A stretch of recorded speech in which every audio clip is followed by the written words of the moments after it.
And you asked earlier, Jack, why my different DAs here. Every time something this magnitude is, I get him involved because he's going to be involved.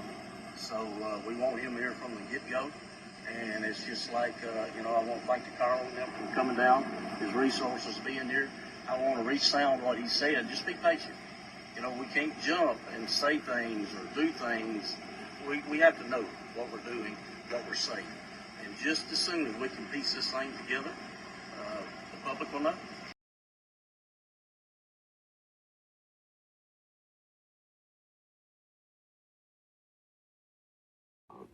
CIs or informants, whatever you want, are used to make buys. That's how you help to make a lot of drug cases. The case involves 48-year-old Antonio Jones, a known drug dealer in Alexandria who went by the name Mississippi on the streets. According to the AP, Jones' rap sheet spans 3 decades. The informant went to see Jones looking to buy meth. She was wearing a microphone and hidden camera, but those devices did not record in real time and were not actively being monitored by law enforcement who were waiting just down the street. It was recording inside the residence. The guys outside monitoring the deal could not hear anything going on. They couldn't hear it live. During that attack, the woman performed oral sex twice on Jones. She told law enforcement about the attack immediately after, resulting in Jones' arrest later that day on counts of second-degree rape and false imprisonment. The rape charge has since been reduced to the lesser charge of 2 counts third-degree rape after the district attorney's office found the original arresting charge of second-degree rape was not appropriate. The police don't necessarily they don't necessarily get it right.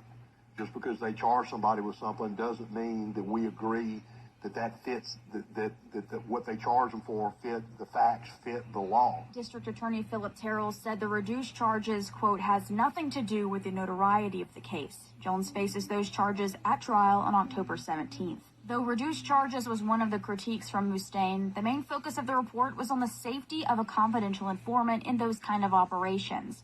Mustaine questioned why an informant would be sent into an operation without equipment that would monitor the operation in real time. Mustaine said the sheriff blamed the incident on his inexperience and length of time in office. I never told this gentleman this at the AP, that it was an inexperienced deal. What I was referring to him was we had been in office 6 months, said that in passing, and so when this occurred like this, then we changed the way we did business, and it changed the way we conduct buys, and hopefully this will not ever happen again. Informants are often used in raid operations, and usually there is a deal made with law enforcement. The AP article insinuates that the victim's cooperation with RPSO didn't appear to help her with criminal charges she faced, citing drug charges the informant faced after the sting operation. Nobody deserves what happened to this young lady. But some folks live in that world constantly.